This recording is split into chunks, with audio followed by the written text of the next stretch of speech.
Ready? All right, here we go. All right, everybody, welcome back. We're back at historic Swisher Gymnasium. I'm here with Sherranda Reddick, a superstar women's basketball player at JU. How you doing today? I'm doing well, how are you? Not bad, not bad. Guys, this girl here, this girl can ball.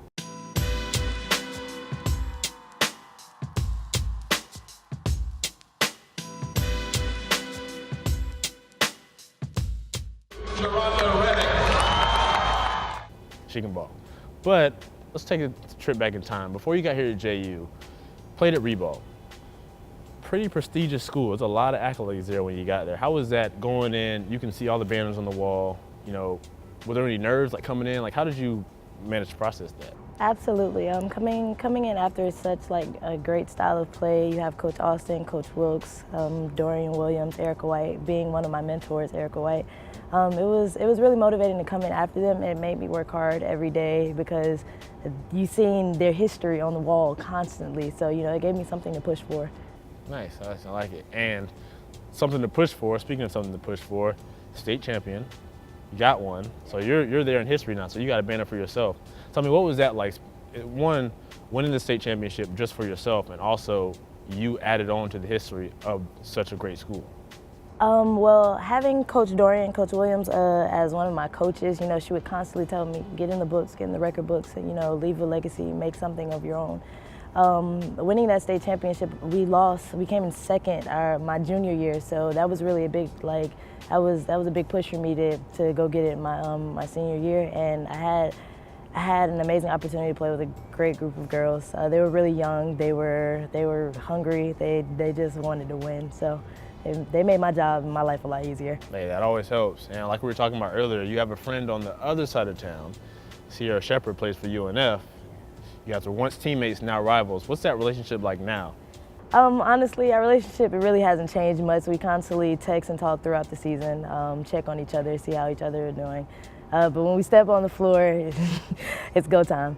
Go time. And she's kind of quiet, reserved type, and you're, like you said, what was the word? Tornado. Yeah. Is you. How is that? So you're like yin and yang. I mean, when you guys play each other, one another, is there any trash talk coming from you? Trash talk from her? How's that work? In most cases, it's not trash talk. It's you good shot, you know, good pass. I see you, you know, stuff like that. We get conversation in, but no trash talk. I like it. I like it. So, not too long ago, actually just recently, your alma mater Ribault won the Big Boy Trophy, national championship. Although your time as a Trojan on the court is over, once a Trojan, always a Trojan. How did you feel when you saw them hoist that trophy? I was extremely excited for my coach. A couple of girls I actually played with, Kayla Rogers, Nola Carter. I think those are only two that actually I had a chance to play with. But I have a relationship with several other girls. Renaya Davis, who just recently committed to Tennessee. Right. So I was extremely excited for them. I watched the game. As soon as it was over, I was texting all of them, "Congratulations, good job," you know. So I was extremely proud of them. Nice. I like it. I like it. So now we're here, JU, Jacksonville University. You're a Dolphin. So after you graduate from Ribault, you're here, new school, new coach, new program. Same city. So I know a lot of people when they go, like you said, acclimating to college, but you stayed home in town. How did that help you kind of have everything else worked out? You know the city, you know the landscape. Now you just have to worry about basketball. Now, how easy was that transition? The transition for me wasn't that easy my freshman year. I had a lot of growing to do on the court, off the court. So I was lucky to have a great coaching staff that helped me and people around me that really pushed me to be a better me constantly every day. And I'm extremely thankful for that. And one of those coaches, Coach Yo, came in the same time you did. Tell me about Coach Yo. How has she been, one, helping your progression throughout your time here, and also just on and off the court? Because I know she's really big into getting you guys ready, not just as players, but as people as well. On the court, our life is pretty simple. She pushes me constantly, but we both share the same passion for the game. Off the court, she constantly pushes me to, you know, get in the community. We have a lot of community service events and stuff like that. And she always says, you know, make sure they remember you, remember your face, make yourself memorable. And being that I'm from here, that's something that really stuck with me, and I try to do that constantly.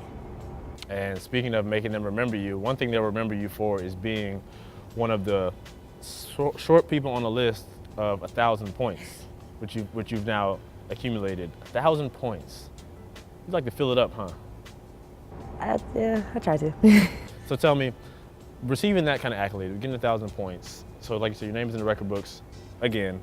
Tell me, what was that like when you got the 1,000 points, not just for yourself, but all your other teammates, your coaches, fans, everyone in the school is just really happy for you. Tell me, what does that mean? At the time when it happened, I didn't know. They told me after the game, so I kind of don't pay attention to that stuff myself. Kind of let the people around me do that. Right. So, but they were really excited. I was excited once they told me. I kind of have trouble, like, you know, living in the moment because I'm always trying to see like what's next, what more can I do, and Right. stuff like that. So when I got the accolade, I was extremely excited and just appreciative of the people around me who helped me get there. Nice, I like it. So we got one more accolade to talk about, or a couple more actually. One year, a couple accolades. Atlantic Sun champions, first ever. NCAA bid, back to Jacksonville University. Tell me about just that season in general. That season was definitely a marathon. It wasn't a sprint. We had a lot of growing pains, but we got it together at the end. We played for each other. The love and the passion that we have for each other, it just pushed us to go hard every day to get that. We had a great leader last year. Brianna Brown is a senior. You know, somebody I really try to emulate coming into this year to be that same type of leader. So that's really what it was. And speaking of growing pains that season, had a lot of work to do, like you said, but out of 33 games, you had double figures in 22 of those. That's 2/3 of your games you were in double figures. I want you to tell me about when you get on the court, you just kind of get in your zone. How do you get into such a zone where, you know, once you start shooting, you know, once they say, like they say, feed the hot hand, once you get on the court, how does your mentality just shift and change? At that point, it's just an attack mentality. My coach always tells me, like, always be on attack mode, always look to score. And my teammates do a very good job of getting me the ball in the right position, so it makes it easier for those shots to go down, and they give me wide open looks a lot, so that really helps. And 33 points versus Nicholls State, career high, another accolade at JU. I mean, we're just feeling it that game. I know at one point I was here, you had a 9-0 run. Guys, this girl had a 9-0 run by herself, no one else, just her. Tell me about that game. It's one of those where you just kind of get into a rhythm and it's just feed me, just let me go. Absolutely. Once I get in the rhythm, like once you kind of feel it, you know, that everything becomes calm at that point. But once again, my teammates did a great job of like feeding the hot hand, getting me the ball in places where I could score, and they looked for me, and I was able to knock the shots down. Nice, I like it. So one last question. Let's say you have a game. Let's say today's game day. You wake up in the morning. What do you do to get yourself game time ready? Like, do you have a routine, like a ritual, or are you a creature of habit where you have to do this, this, and this before it's time to go? I'm not really big on, like, you know, the routines and stuff like that. I mean, I kind of go about the days a little the same. One thing is I make sure, like before the game, I pray. I get into a mindset of just, you know, trying to clear all outside distractions out. But once I'm on the floor, it's just go time. It's go time, and it's go time now. So we've been talking about a lot of basketball, and everyone who knows me knows I love basketball. So now we're gonna see what she has on the court. We got a couple games we're gonna play. You don't want to miss them. We'll be right back.